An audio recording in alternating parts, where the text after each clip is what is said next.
So, everybody, welcome to this talk tonight on the 7-day guided detox. And I'm going to start by just previewing what I'm going to say, and then I'm going to hand over to Rajvinder for the finer details of what the detox will involve and why certain things are given at certain times and about the food. And Rajvinder is always great at those details. So just as a preview, I'm going to go into the Ayurvedic theory. Now, many of you are experienced Ayurvedic uh, um, connoisseurs and you have great insight, but just to remind you about the agnis, or the digestive fires, and the tissues, the dhatus, and just to show you the scheme from an Ayurveda point of view as to how the concept of detox fits in to that. And then we'll talk about what happens from an Ayurvedic point of view, and also from the more evidence-based point of view as well, from modern science, what's going on with the detox. Then who may do it? Who are we suggesting that this particular detox is good for? But also just to be aware that it may not suit everybody, and who may not do this on our recommendation, unless if you're very keen, you have a specific connection with one of the Ayurvedic doctors who gives you the go-ahead. And then I'm going to go through some of the elements of the guided detox, the routine when you're doing the detox, the diet when you're doing the detox, the Swedna, and the herbals. And then finally, I want to say, well, why are we doing a detox now? Why do we choose this time to do a detox? So let's start at the beginning with agni. Agni is wonderful. It's the processes of transformation that happen within you. It's the process and the power of your digestion, and the power of your digestion then sort of empowers your whole metabolisms, so that the food that you take in is broken down and digested, and then the nutrients absorbed from your gut, and then subsequently there's huge processes of transformation that happen in the liver and on into the cells of the body, that nourishment is transformed literally into you, and not just into your structures and tissues, but also the material for all the functions in all your cells. And this is rather extraordinary, really, because we've taken the material substance basically and we've transformed it such that it can support the actual thoughts and feelings of your mind. So this body supporting that mind, and the whole projection of your consciousness through this structure can be profoundly impacted and influenced by all that you're eating and digesting and transforming. And that it's amazing, actually, because even the thoughts and the feelings are imprinted in the very tissues that you're structuring through agni. So agni is a huge process of transformation. It's more sublime also, in that we also take in sensations to our senses, and we have our own thoughts and our own feelings. And all these processes of transformation are an ongoing influencing our transformation of food into us. So it's a wonderful, vast, holistic field. So the body is constantly renewing itself and carrying out all its functions because of your agni, your digestive fires, as Ayurveda calls them. And then if they function well, it's fantastic, because the proper function of agni results in what Ayurveda calls ojas, which is that essence of nourishment that gives your whole mind body an integrated flow, and all the structures of your body very refined in their processes to bring you joy and energy and vitality and strength and immunity. However, always we have to think of the other side. If the agni, or digestive fires, are disturbed for whatever reason, it could be stress, it could be strain, it could be bad digestive habits, it could be disturbances of Vata, Pitta, Kapha, but the improper agni, or digestive fire, is going to result in incompletely digested residues or disturbance of the substances that emerge from all these processes. And these are the toxins, which Ayurveda gives the term amata. Ama are the toxins that then, through the processes of living, which are slightly out of kilter with what would be perfect for us, then the disturbance results in the accumulation in our body, in our tissues, in our cells, in our organs of these residue or toxins. So now I'm going to bamboozle you with not just one fire, but 13 major fires that you have going on all the time that you're not even aware of, but working away by that amazing being within you, that amazing intelligence. And so these 13 fires, they start with your stomach and intestines, Jataragni. This is the big one. This is the fire that lights all the other fires. This is the fire that we want to take so much care of by sitting down when we eat and being hungry and having good quality food and all of that, so that we take care of this particular fire. Because if this fire works well, then it fires up all the other 12 fires, which then function well to give you more ojas. So the subsequent fires are found in the liver. So the next 5 are found in the liver. And it's only necessary to take away from this that there are very profound transformations going on in your liver, as Ayurveda understands it. In fact, not just one fire, but 5 of them. And these relate actually to the 5 elements, which lie at the basis of all material, including the food we've eaten, including our bodies. So the earth, water, fire, air, space elements are those fine energies, but the liver is just transforming the nourishment more profoundly before releasing it into the bloodstream, and off the nourishment is going now around your body to nourish all of your tissues. So now the material is properly prepared to be of use to your tissue fires. And there are actually 7 fires that are there in the tissues, in the organs, in all the cells of your body. And these are called rasa, or the nutrient fluid, rakta, blood, Mamsa, muscles, Medas, fat, Asti, bone, Maja is nervous and immune system, sugar is reproductive tissues. So there are fires at all these levels that are transforming the nourishment that has come to them, first into rasa, a nutrient fluid that provides you with energy, actually. And this nutrient fluid is also associated with the lymph system, which drains all the cells of your body, and that sort of circulating lymph eventually ends up being deposited back into the big vein just before it enters the heart. And so the nutrient fluid rasa, or lymph, comes back to the heart and is further circulated again then. And then the rasa, after rasa, after the transformation of the absorbed nourishment into rasa, there's a further transformation by the agni, or fire, or digestive fire, called rakta. And this transforms the nourishment so that it can nourish your blood tissues, you see? And then in turn, what has not been used for blood is transformed again, the nourishment further transformed, so it can now start to nourish muscles. And again, further transformation, particularly of the nutrients not already used by the muscles, to nourish fat tissues. And so it is that bit by bit, the nourishment is getting more refined and more transformed to nourish deeper and deeper tissues, until, you know, the deepest tissues like our nervous system, immune system, and ultimately the whole reproductive capacities of the cells, they're finally, at the end of the line, they're getting the nourishment. So it's a step-by-step process. And in a sense, it's a bit like this paddy fields. This is nice, isn't it? So they're growing rice, but the rice is grown in water.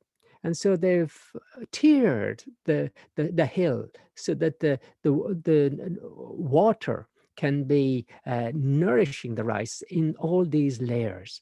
And I'm showing you this because in a way it's a bit like this. If we start it up at the top here, that with the water, and imagine that the water having, you know, filled this compartment. It's as if the food we've eaten has been digested and it gets sent to the liver and say, this is the nourishment transformed by the liver. And now it's nourishing rasa, the first level. And in turn, when the rasa has been nourished and you've used whatever for energy, what's left over is further transformed, and the nourishment flows on to nourish the blood. There's a transformation that now nourishes the blood, and then what's not used is further transformed to nourish the next level down. And so you see level by level getting nourished all the way down. Now, it's an interesting analogy because you can see what happens if something starts to go wrong. So maybe there's everything is going right in the digestive system, liver, but then it comes to rasa and there's a disruption here, and ama starts to form. So now ama starts to form at the rasa level, and that ama are the toxins start to gather here, then obviously gradually the energy is affected. And if it's really extreme, that will be what will give you catarrh and mucus and a cold and a cough and phlegm, because it's just too much tipping over to toxins from that level tipping over. But then you see, if that gets disrupted in turn, it can disrupt the blood. So you can see how the ama can start to disrupt the tissues in turn, and the blood disrupted. Then you can start to get inflammation maybe all over your body. And that would be a sign of toxins gathering at that level. And then it could go on to muscle, to fat. Fat's very interesting one, the fat metabolism, because it's like the middle tissue of the whole seven. It sits in the middle. And particularly for ladies, the toxins tend to gather quite a lot in this area. And this, we can see it in terms of fat-soluble toxins gathering here, and that affects the hormonal system and could give thyroid problems. So you see how the ama at different levels starts to create different health problems wherever. It could be just that all the fires were good until it got to the fire in the fat metabolism, and the fire in the fat metabolism was so disrupted it started to create the at that level.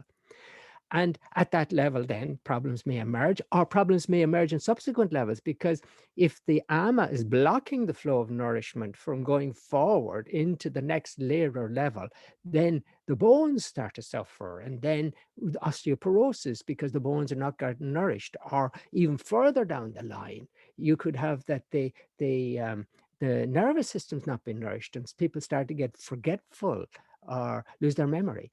So you can see how the ama or the toxins can actually work at one level or can start to create problems for subsequent levels. And so the ama is problematic, obviously. It's the basis of disease, really. So when we're thinking of detoxing, I suppose what we want to focus on mostly is Jata Agni, because here the Jata Agni, if that one works well, the one in your gut, the fire in your stomach and intestines, if that one's working well, it supports all the other fires. And if that one gets disturbed, then from the very start, we have problems with ama starting to come up. We also are very fascinated by the fires that go on in the liver, because these fires are not just about transforming the food into that wonderful nourishment for all our tissues. All these fires in our stomach, intestines, in our liver, in our cells, all these 13 fires, in one direction, they work to nourish the tissues. But they can also work, and they do also work in the opposite direction, because these fires are also capable of burning the ama or transforming the ama in the cells, in the tissues. And in that process, liberating the ama back into the lymph and into the blood, so that it now starts to transform the ama into a mobile state that can travel and then be brought back to the liver. And the liver is this massive organ in our body. It's the biggest organ in the body. It's huge. And it actually constantly filters the blood and removes toxins from the blood. And so what it then does is those toxins are either water soluble and can be sent to the kidneys for elimination, or they're fat soluble. Now, toxins that are fat soluble are very difficult to handle, and the liver has to do so. It has to make them water soluble to some extent so that they can be sent to the kidneys for elimination. And so it has a very important two-step processes. It detoxifies these toxins in two steps, one after the other, and they're very important that they're done properly.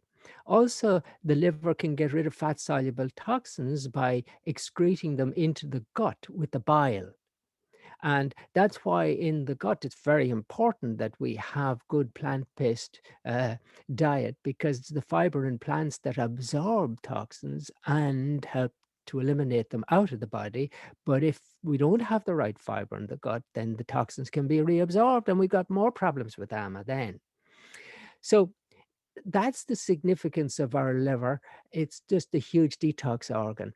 And another aspect is rasa, because rasa is the nutrient fluid and the lymph. And the lymph drains all the cells. It's this extracellular fluid that toxins get drained into and into the lymph system, and the lymph system brings it back into the blood system, which then brings it to the liver.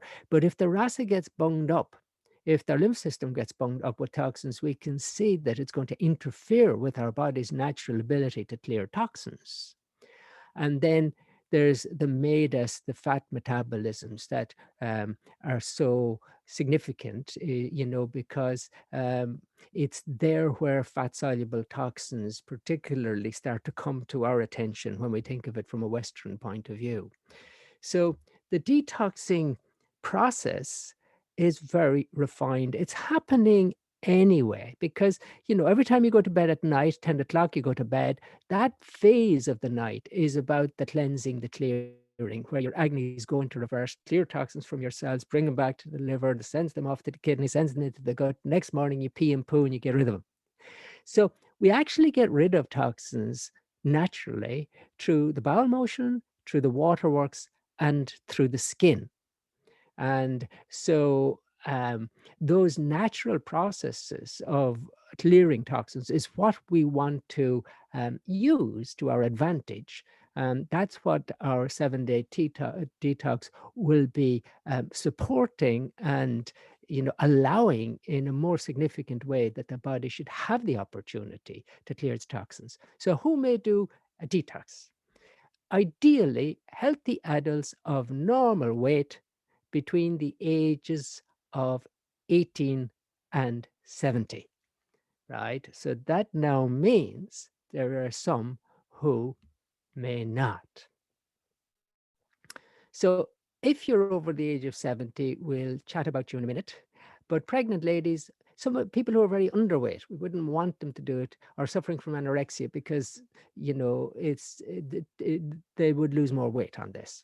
Anyone who's fragile, because you need your digestive fires to be strong for detox. Anyone with liver, kidney, or other pathologies, unless their specialist agrees.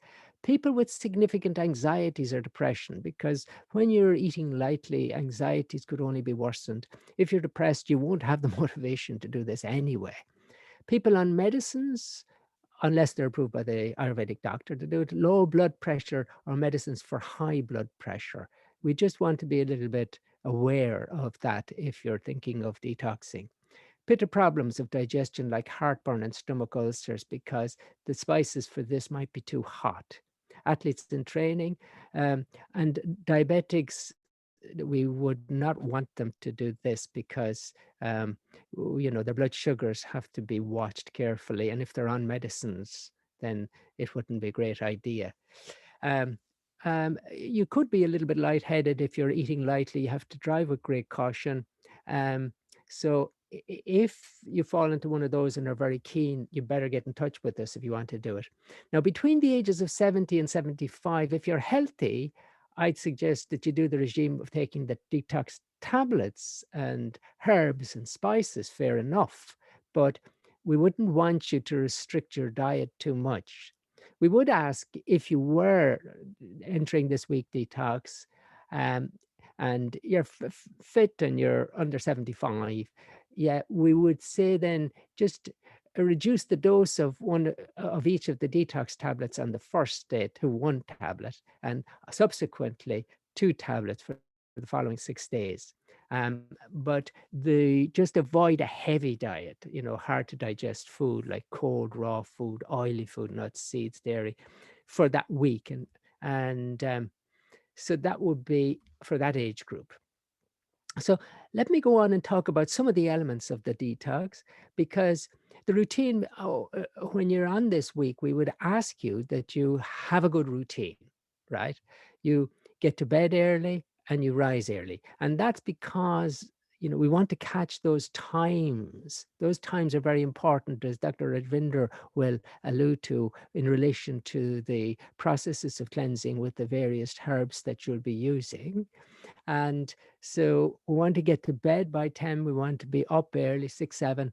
And then the main meal, middle of the day, we always want that, but especially if you're doing the cleanse, we want that you take adequate rest, because it's a time when you should really go within and you should be quiet in yourself and not too stressed or excited, because there's a lot of inner work going on and you'll want to let your energies in that direction. There's a lot of transformation, and it's better to be more contemplative and, with your own feelings and thoughts, and not straining or being overactive, because it would make you very uncomfortable and would not allow the process to be smooth. And then there's herbs that come at certain times of the day, and powders, herbal tablets and powders, and also detox tea that Dr. Rajvinder will be telling you all about. So we would have you on a good routine for the week, and we would have you eating a very light diet. Now, we're providing recipes for you to follow during the week, because it's so important to eat quite lightly. And there is this concept of autophagy. And that's the concept where your body starts devouring itself. It starts to eat its own cells, literally, literally. But, and that happens when you start to eat very lightly. The body goes into this phase of more aggressively digesting its own cells. But what's really wonderful is that the body digests the old cells, the damaged cells, the deficient cells, the dead cells. That's what it's devouring, because it wants to actually take whatever is useful from what it's now devouring in these cells, because parts of them can be reused. And so it's a situation where the body is breaking down the old for the sake of holding on to what's any spare parts that are useful for the ongoing building of the body and the ongoing activities of the body. And so when we do a light diet, we're allowing the digestive processes much more latitude to start working on detoxing. Because obviously, if you have a flow of nourishment going down the hill from rasa to rakta, to your blood, to your muscle, if you have lots of nourishment coming at your tissues, all your digestive processes in all these tissues are being absorbed in the work of transforming. But if the diet is very light and there's a trickle coming through, it means that the fires in the metabolisms of the cells can now go to work on clearing out the toxins. And it's like reverse motion now. It's rather than the nourishment coming from the liver to the cells, it's like the cells are now in reverse, clearing out their toxins, putting it into the lymph system, into the blood system. That's all going back to the liver. The liver is taking that and processing and putting it back into the gut. So that light diet is allowing that to happen. And then the toxins can be eliminated through the gut, through the kidney, and also through the skin. The skin is very interesting as a detox organ, because it's the most efficient way for clearing heavy metals from our body, which unfortunately our polluted atmosphere tends to cause to get into our system.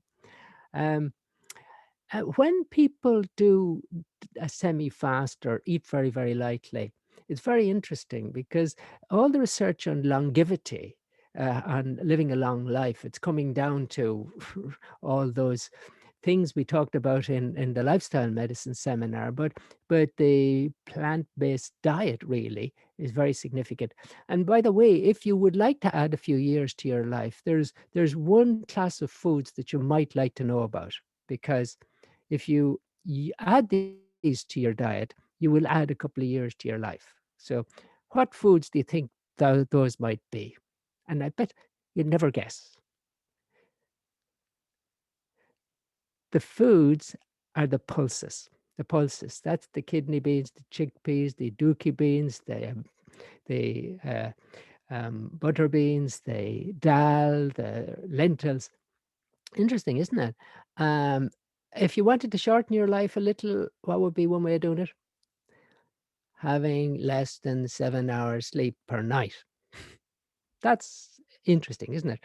But it's like the evidence on longevity has always found it fascinating that animals who are on a reduced diet, who are half starved, live about a third as long as the well-fed animals. And so looking at the fasting, you find actually that the inflammatory markers are reduced when we fast. When we humans fast, there's less inflammation going on in our bodies as the fast goes on. And there's increased ketones. Now, normally we use sugars to power ourselves. They're used for energy. But when we have a fast, we have to rely on our stores, our fat stores. Now, when we think about our evolution, actually we evolved feasting and fasting because we would have a great meal and then we mightn't see a meal again for another day or two. And so we build these fat stores and then we'd rely on them to carry us through. And so it's very healthy for us to use ketones. But we eat so much all the time in Western cultures, particularly, that we don't actually allow the ketones for our nourishment, except perhaps towards the end of the night um, when the body's running out of sugars. But it's very good for the brains and it's very good for the body to also exercise this metabolism and use ketones for energy and not just the sugars. So when we fast, there's reduced glucose and reduced insulin, and that's very healthy. But what's really interesting is when you fast, stem cells are activated. Stem cells are cells in your body that can divide into any differentiated cells. So suddenly these are the ones that by their activation create newest vital cells. So on one side, the body is eating and chewing up and devouring and eliminating old, worn cells. But with the fast, the semi-fast, what actually gets activated is the rejuvenation of very youthful, vibrant cells. And that's what our very light diet on this week is to achieve. Now, another thing that will be in a part of the week will be Swedena. Swedena means heat. It's a hot bath, or if you can somehow get a sauna, fantastic, because a couple of times during the week we would have you have a hot bath until you perspire. But if you do this, and if you're on a light diet, be very careful that you don't feel faint as you get out of the bath. Once you start perspiring all over and you start to feel that's enough, then get up very gingerly from a hot bath, because you could feel quite faint, and even sit at the side of the bath for a minute to give your blood pressure a chance to normalize, because when you sit in a hot bath, all the blood goes to the periphery and you get lovely and pink. But then if you stand up, there's not enough blood pressure now to send blood to your brains. So you have to take it very quietly, gently when you're getting out of the bath. And then the use of tablets, powders, spices, herbal preparations, the spices to get to jeta agni and to help the digestion and absorption from that level. And they're used through the day, as Dr. Rajvinder will inform. And then there's powders which support the detox organs, so that we're trying to enhance the functionings of the liver and the skin and the kidneys in terms of their processing of toxins and eliminating them. And then the herbal tablets taken at distinctive times to get the best benefit of helping the tissues process, digest, and transform the AMA and send it back to the liver and for processing. So Rajvinder will go into those a little bit more so you have a clearer idea for what's involved. But you might like to know, why do we want to consider doing a detox at this time of the year? In Ayurveda, cleansing toxins was something that was done at the change of season generally, but the ideal time perhaps is the spring. And I think this is quite fascinating because, we're now in Lent. It would have been a traditional time for detoxing, fasting, and for more contemplative, more elevated sort of thinking in preparation for Easter. So we're taking advantage of this tradition.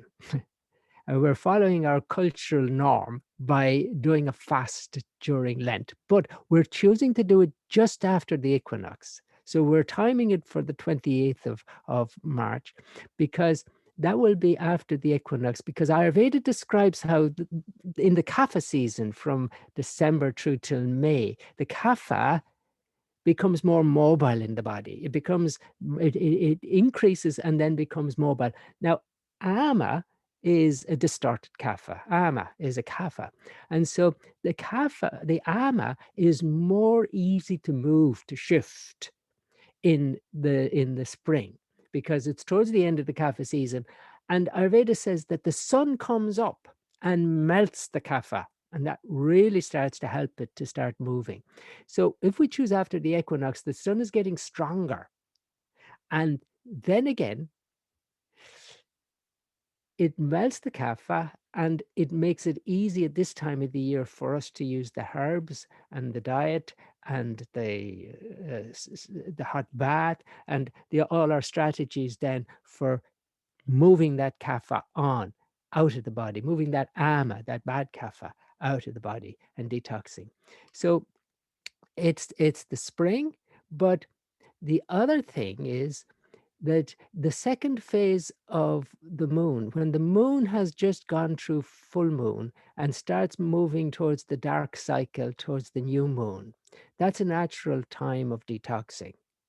And so from the sun's perspective and the moon's perspective, we want to choose this particular time. And we've done so in that we start on the 28th of March, which is a full moon, and then we will continue as the moon is now in decline over that week, and we'll end the day after Good Friday. And so we're just pure as the driven snow, ready for Easter and the celebration. And this is there to remind you that this is a good time for doing your TM and for taking life very gently for this week and for being contemplative and kind to yourself. It can be that as you eliminate toxins physically, you are actually eliminating also toxic thoughts and feelings, and just actually to be with them and feel them is to process and eliminate them. So if you find some emotion comes up during this week, that's fine too. But I do think it's a lovely time just to use to renew yourself, because the whole purpose of this is that the instrument of your physiology becomes just clarified, so your mind is more elevated, and that the actual consciousness at its base finds the unobstructed flow, no ama, pure ojas. And that's where we want to move towards in the process of rejuvenation, which this week's detox should be for you. So I hope that's given background for Raj to give you more practical aspects to the week that would be the guided detox. So Okay, thanks for Don. your attention. Yeah, thanks very much for that, Don. Very, very detailed. So people have a fair idea of what they're letting themselves in for here, okay? Because you have to go, if you're going to do this, you have to go into this seriously, because I mean, Dr. Brennan explained there, about all the different agnis, all the different things you're going to be doing within your system. So, it's a commitment to do this. There's a financial commitment, which I'll talk about later on, but there's a time commitment, and there's, if you're going to do it, we do it properly. So what Dr. Rajvinder is going to talk about now, I just need to unmute Dr. Rajvinder. She's going to talk about a bit about the herbal preparations that we're going to be using. during the process. So Raj, I'll hand over to you. Yeah, thank you, Dr. Don. Thanks, Noel. I don't think I need to say much. You have said a lot, so just gonna go straight into what's involved. So I think that's what you are all want to hear. So because the detox is very helpful, as Dr. Brennan said, it is more for the water-soluble toxins, and through the liver, it is also help with the fat-soluble toxins as well. So it is very gentle. We are not going to make it very difficult, and we will have a support group which is not going to talk about it. We will be there every day. Our contact informations are shared. We will be creating a WhatsApp group. So every day I will be sending some kind of information, and you all do within your own potential, because somebody is asking, is it equal, same detox for Vata people, Pitta people, and Kapha people? Yes, we are kind of giving the same guideline, but that's why we are there as well. So before you kind of register yourself, if you're not sure, you might want to get in touch with one of the Ayurveda doctor and see if you should do it or not. And if you are pretty confident that you are very Kapha, because the springtime is mainly, as Dr. Brennan said, Kapha is on the go, Kapha is moving more. So this is the time when we can move a bit of Kapha out of the body. And that's why this 7 day is kind of resetting your all of the 5 different agnis, 5 different digestion systems. So it's wonderful for Kapha people anyway. But if you are Vata and very weak and very Pitta, cannot stay with the light diet or anything, then you need to consider it. So what is involved in the 7 day is a very simple diet. Why very simple diet? Literally like a liquid diet. You're gonna eat your breakfast, you're gonna eat your lunch, you're gonna eat your dinner, but it will be simple, like a liquid kind of diet. So when you eat light, your body's energies are more kind of focused to remove the toxins. So the direction of the energies is towards to get rid of the toxins. If you're eating all the time, that doesn't happen. Your body energy is more busy to digest the food, building up ama and all of that. So that's why simple diet is there. Dr. Brennan used the word ketone there. So to get into the keto phase, to go into the keto phase is a little bit of a struggle for 1 or 2 days, because we are so used to have glucose in our body as a fuel. When our body is switching from glucose as a fuel to ketone bodies as a fuel, we do feel kind of a feeling of starvation. And in a day or two, it just passes, it moves. Okay. And if you will be struggling through it, send us a question. We'll help you how to get rid of that starvation, dizziness, whatever. If it's just a minimum that you might have an effect of ketone. Ketogenesis, the process is called. And then a lot of emotion. This is not only releasing the physical toxins, emotional toxins also come up on the surface. So that's where we are there to support you. And it's all cleansing. So in the routine side, we will be asking people to rest as much as possible and keep a kind of a easy to do routine, and a technology detox as well. Not looking at your phone, less exposure to the screen as well, and so that all of your senses are kind of fully detoxing through this detox 7 days as well. So that will be the support happening anyway through the week.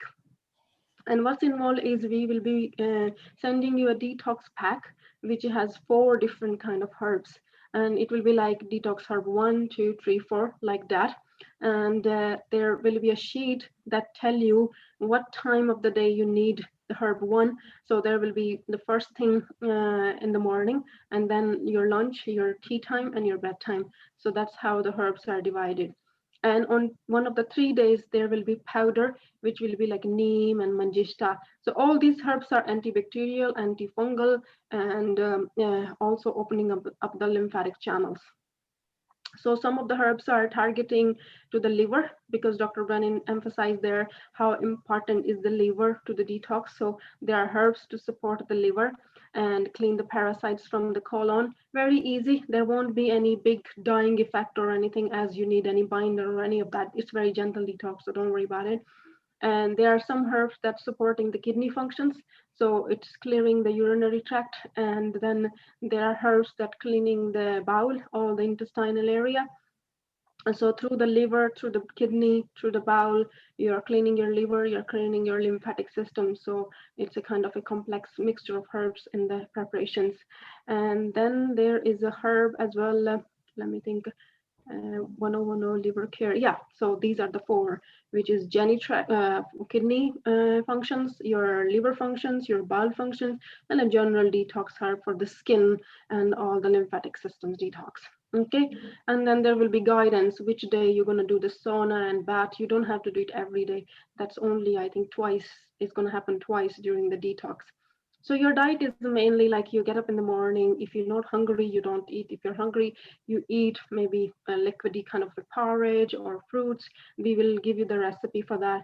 And then your lunch is like, again, either moon soup and khichdi or some of the other lentils to some liquid recipe we are giving. We want to keep it very, very simple. So probably you'll be sticking to the similar diet for the 7 days. So that's easier for you to cook and cook it fresh if possible. And the evening meals is light, either your soup or some steamed vegetables, things like that. And then you go to bed early, and you just kind of don't save your energy. Don't kind of go for very long activities, long walks, or very strong exercises or anything. Take it easy for the 7 days. And then, so that's the diet part, that's the herbs part. And then yeah, so that's the main thing that I want to get into.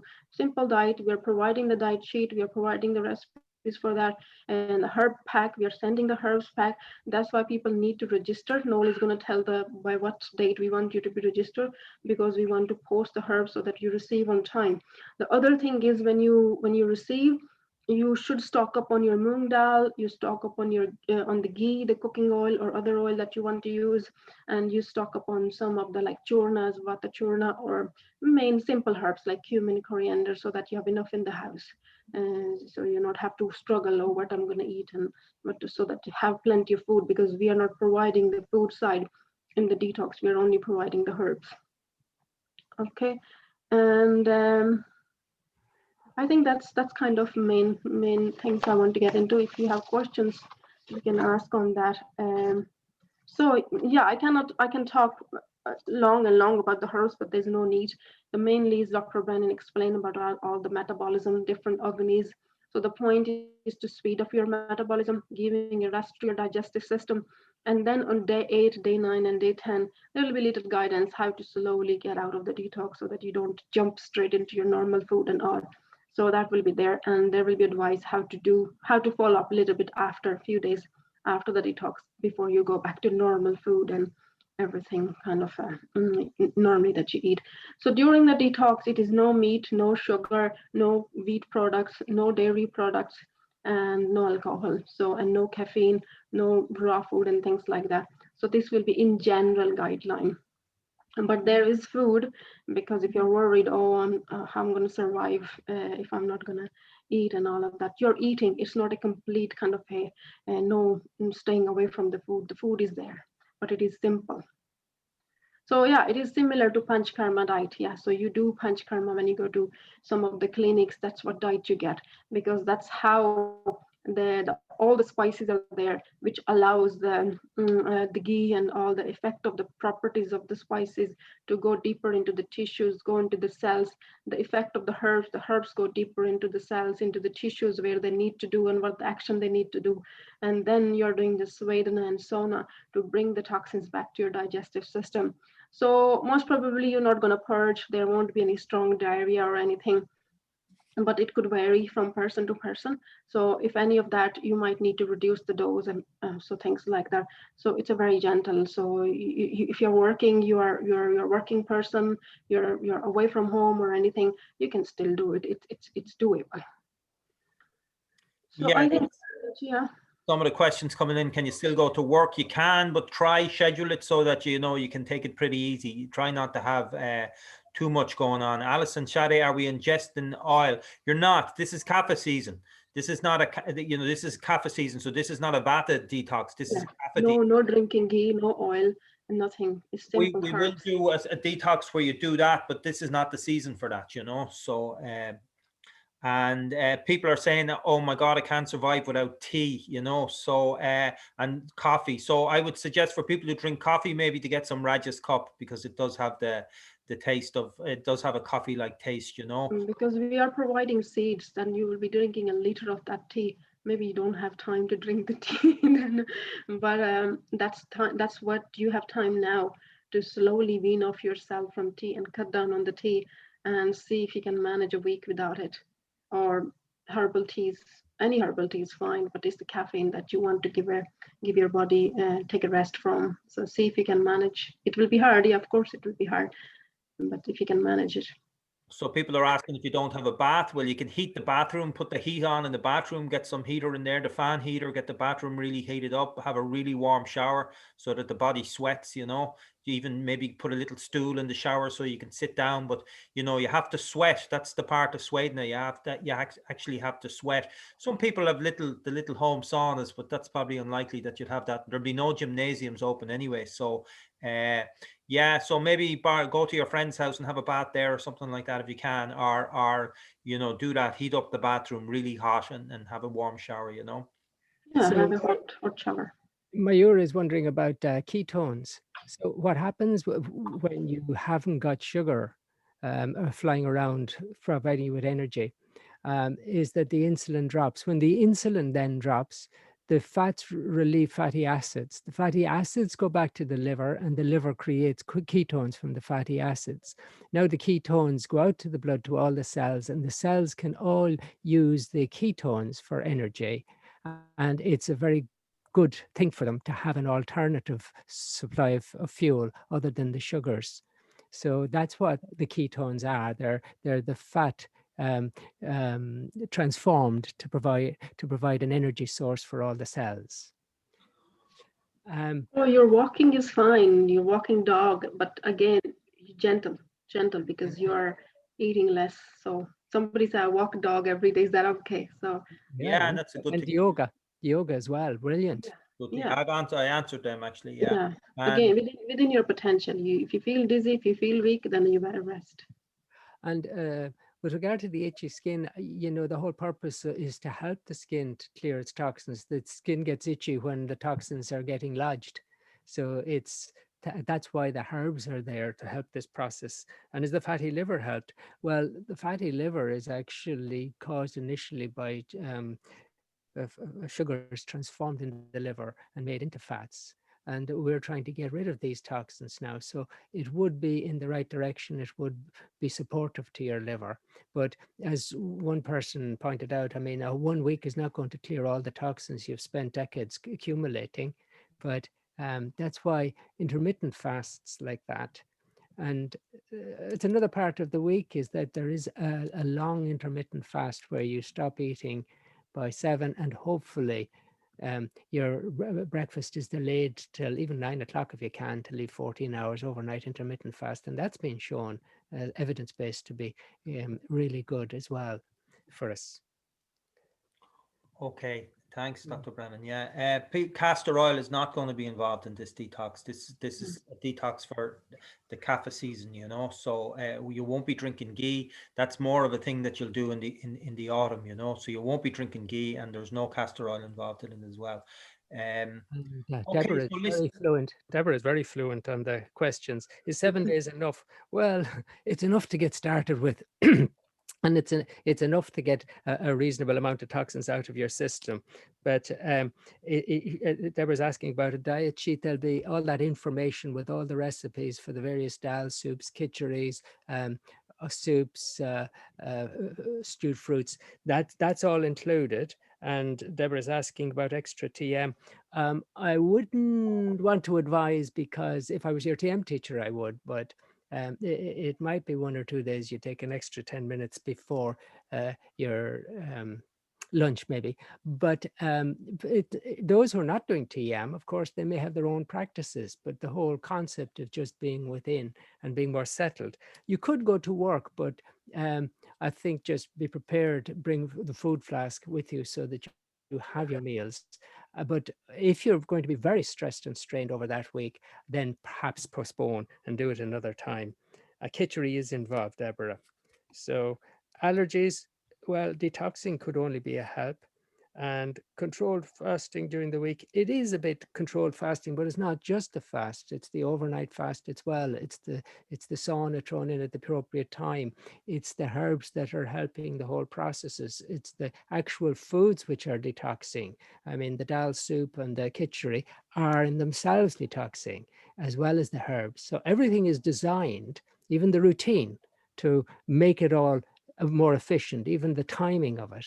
So it's just not merely a controlled fast, if you like. Have you your camera switched off, Don? Am I not looking beautiful? I can see him. Oh, you can see him. I can't see it for some reason. Okay, no worries. That's your loss, Noel. I know, exactly. Why did you come asking? Mhm. Why did you come asking? Fasting for pitta, fasting. Well, yes, but I mean, that's why Rajvinder has been twisting my arms all week. We have to include a little bit of a light porridge here for those pitta people. We have to, so that Wasn't Raj has allowing any made sure. breakfast. What's that? He wasn't allowing any breakfast. I said, no, we have to. So Raj has taken care of the pittas. You'll be able to handle this. Okay, so listen, we're getting close to the end here. We're on an hour, so we were planning on doing an hour's talk. So listen, there's going to be lots of questions. Everybody's going to have lots of different questions. What will happen is that for the people who sign up for it, is that you'll get all the information sheets, you'll get all the recipes, you'll get all the suggestions, you'll get the daily routine. All of that will be provided for you. Okay, so most of your questions are going to be answered within there. And then if there are other things that you want to find out about, then we're going to have access to the doctors. So what we're going to do for the people that register is we're going to form a WhatsApp group, okay? So we'll take care of the people who are not on WhatsApp as well, but a lot of people have WhatsApp, you know, and then that's the way Dr. Rajvinder will be communicating with people every day on the WhatsApp group. And then you can post your comments on that group. And then if you have private questions, you can ask Dr. Rajvinder or you can ask Dr. Brennan privately on that WhatsApp group, because you might be experiencing things that you don't necessarily want to be talking to the group about. So you'll have private access to the doctors for those 7 days, not via phone calls. Okay, so it won't be a matter of ringing the doctors with your questions. All these questions will either be put through WhatsApp, or if you don't have WhatsApp, you'll do it by email. But the doctors will be ready. You know, it's not that you send an email and you'll get a reply the next day. They'll be aware, they'll be looking out for these emails so that they can respond to you straight away. And if they feel it's necessary to give you a call to talk to you, then they'll ring you, but you don't ring them, okay? They'll get in touch with you. So we'll communicate with people through WhatsApp, and we'll communicate with people through email as well. And then we're also going to have 3 Zoom